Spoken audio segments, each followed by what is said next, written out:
Hello, j'espère que tu vas bien. Bienvenue dans le jour 98. Ça y est, on y est presque. J'ai hâte que ça se termine. Ce matin, je me réveille et je vois plein de messages de plantage sur Sentry. J'ai plein de mails. Je me dis, mais qu'est-ce que j'ai encore fait en prod? Et j'ouvre VS Code et qu'est-ce que je vois que j'ai mis en prod? C'est ça. C'est le test qu'on a fait pour s'assurer que les exceptions sont bien envoyées dans Sentry. Eh bien, je l'ai laissé en prod. Bien joué. Heureusement que je l'ai catch, hein. Imagine si j'avais pas fait catch. Mon application serait plantée. Ok, donc ça c'est bon. Est-ce que j'ai envie de coder aujourd'hui? Je pense que non. Je vais juste créer quelques vidéos pour les réseaux sociaux. Qu'est-ce qu'il y a ici qui ne peut pas attendre? Les statistiques. Ce serait bien que j'ai les statistiques. Ouais, parce qu'il faut que je traque ces infos-là, hein. Le nombre d'utilisateurs, le nombre d'entreprises créées, le nombre de photos ajoutées. Ça, c'est des stats qui sont intéressantes dès le premier jour. Mais je pense que je vais me donner comme mission de faire ça demain. Implémenter quelques stats. Je ne pourrais pas toutes les faire, mais les basiques, en tout cas. Le nombre d'utilisateurs et tout ça, ça peut être intéressant à faire.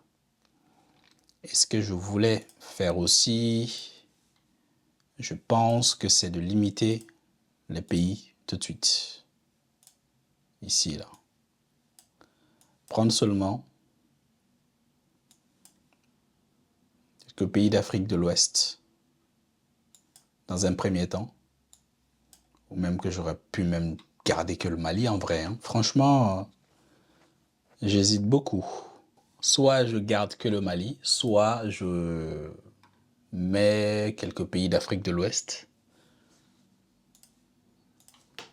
Comme ça, pour le moment, je ne m'embête pas à essayer de traduire l'application en anglais, tu vois. C'est pas prioritaire du tout. Mes premiers utilisateurs parlent français, donc... Attends, j'avais une discussion avec ChatGPT par rapport à mon business. Parce que... Non, je pense qu'il faut que, dans un premier temps, je me concentre que sur le Mali. Parce que ça va me permettre de limiter les frais aussi, les frais de serveur, les frais de stockage des fichiers, tout ça. Et aussi, imagine aujourd'hui, même si j'ai des utilisateurs dans un pays comme le Sénégal ou la Côte d'Ivoire, je ne suis pas en mesure de monétiser ça en fait. Parce que la monétisation, en tout cas pour les utilisateurs du Mali, ça va être simple. Il me suffit d'aller voir quelques entreprises locales, j'ai quelques contacts et leur dire, bah, les gars, moi j'ai plein d'utilisateurs qui sont intéressés par vos produits. Donnez-moi un petit billet et je ferai en sorte de rediriger les utilisateurs qui pourraient être intéressés par vos services vers vous, quoi. Et je connais personne au Sénégal, en Côte d'Ivoire. Avantage de se concentrer sur le Mali pour la une connaissance du marché local. Ouais, je connais le marché local, clairement. Optimisation des ressources. Avec un budget limité, focaliser tes efforts sur un seul marché permet une allocation plus efficace des ressources pour le marketing, le développement de produits et le support utilisateur. Exactement. Test et apprentissage aussi. Lancer l'application dans un seul pays te donne l'opportunité de tester tes hypothèses. Très important. D'itérer rapidement sur le produit basé sur les retours des utilisateurs et de résoudre les problèmes techniques à une échelle gérable. Construction d'une base d'utilisateurs solide. Considération pour une expansion future. Planification stratégique. Ouais, non, j'ai déjà en tête l'idée que dans un futur proche ou lointain, je ne sais pas, ce sera ouvert à tous les pays d'Afrique de l'Ouest, hein. Je pense que mon modèle de données est déjà réfléchi pour ça. Mais dans un premier temps, c'est clairement beaucoup plus intelligent pour moi de me concentrer que sur le Mali. Donc ce que je vais faire, c'est que l'application sera accessible sur les stores dans tous les pays, mais pour te connecter ou pour créer un compte, il te faut un numéro du Mali. Même ça, je pense que ça n'a pas trop de sens de faire ça. Je pense que ça n'a pas trop de sens de faire ça. Ça sert à rien parce que rien n'empêche des gens qui habitent par exemple, je sais pas, au Luxembourg, de télécharger l'application et de créer un compte avec un faux numéro du Mali, vu que je ne vérifie pas aujourd'hui si le numéro est valide ou pas. Tu vois? J'ai pas de validité des numéros de téléphone aujourd'hui. Par contre, est-ce que dans mon modèle de données, j'ai déjà prévu de valider les utilisateurs et les entreprises? Normalement, entreprises, je crois que c'est... Pour les entreprises, je crois que c'est bon.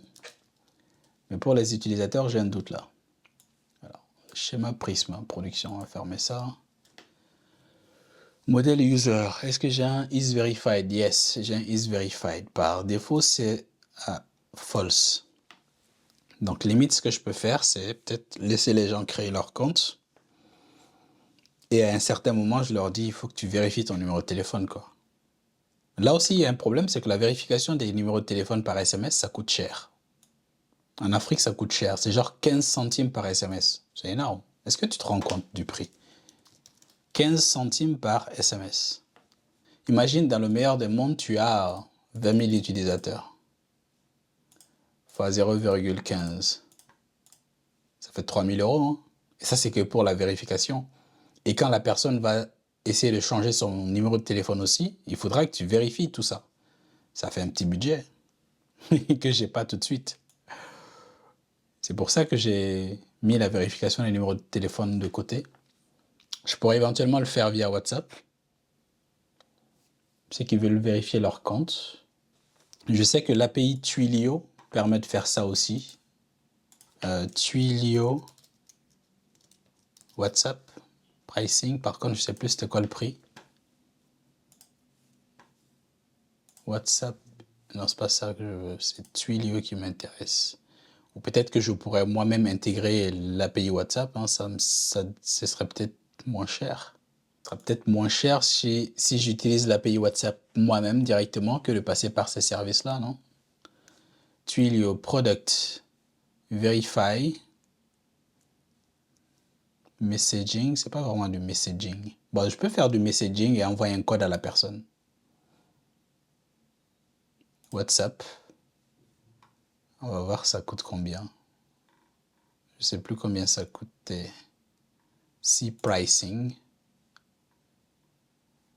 Donc là, par exemple, pour vérifier le numéro de téléphone d'une personne, je lui envoie un message sur WhatsApp. Un seul message avec un code. Donc ici, si je cherche le Mali, c'est ça qui m'intéresse. One time passcode. Et le service le moins cher, là, j'ai l'impression que c'est l'envoi de messages. Je peux générer un code moi-même, côté back, et envoyer le code à la personne. Si je dis par exemple nombre total de messages, dans le cas où on a cette fois-ci 20 000 personnes, 20 000 messages, ça me coûte 100 $. Ça reste raisonnable. Ok, je crois que je pourrais faire ça après. Donc, laisser que le Mali. Et dans les prochaines versions, il faudra que je mette en place la vérification. Donc, dans le modèle compagnie, il y a is verified. Et je crois que dans le modèle... Non, ça, c'était le modèle user, ça. Je crois que dans le modèle compagnie aussi, je dois avoir un truc comme ça. Is verified. OK. Par défaut, qui est égal à false. OK, très bien. Du coup, côté front, mon Dockerfile. Côté front, on va garder que le Mali. Pour le moment. C'est plus raisonnable. Quand tu commences un projet, tu vois grand, c'est normal, mais il faut y aller petit à petit.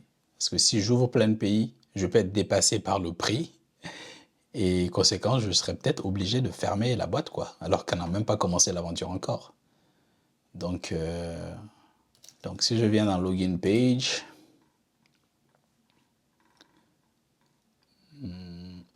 je crois que c'est ce widget qui est utilisé même pour la création des entreprises. Donc, App Phone Number. Non, c'est pas ça. Il est où le widget? C'est ici. Phone Number Form. Ça, c'est le widget qui s'occupe de cette partie-là. Et je crois que je peux limiter le pays qu'au Mali. Ou au pire, j'ajouterai 3 pays. Mali, Côte d'Ivoire, Sénégal, et on verra quoi. Si tu veux limiter les pays, je crois que tu as un attribut countries, si je ne me trompe pas. Et tu lui passes un seul truc.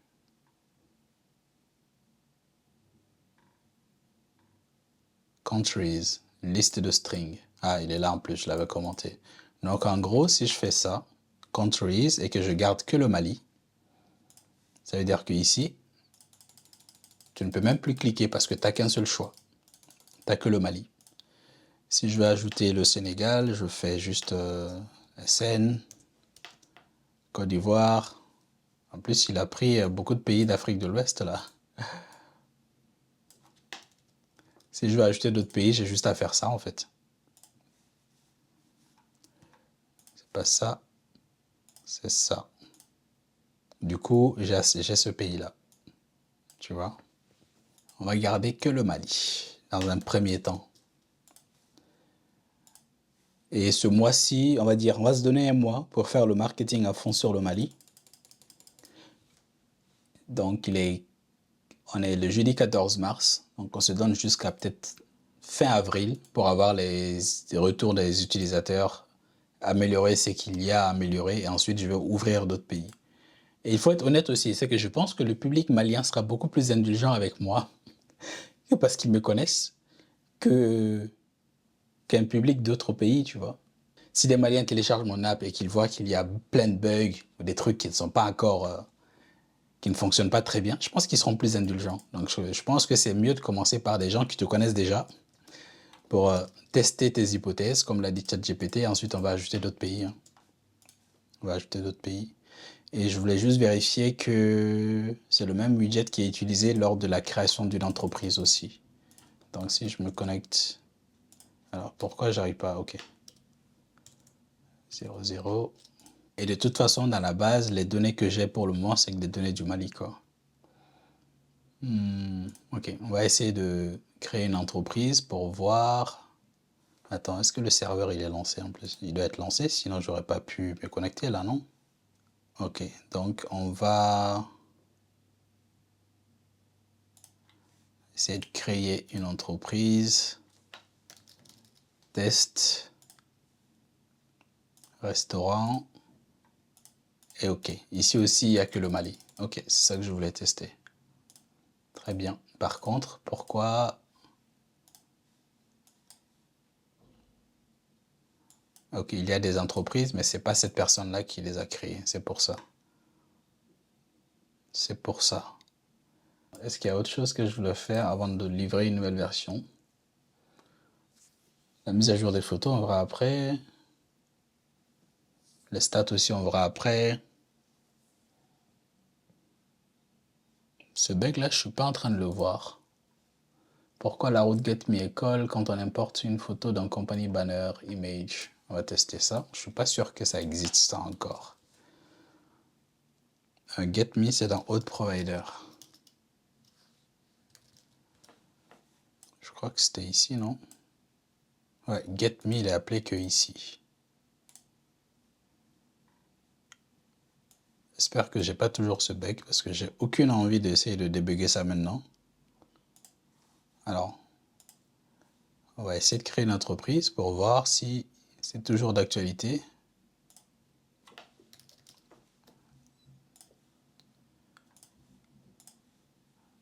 Pas de numéro de téléphone.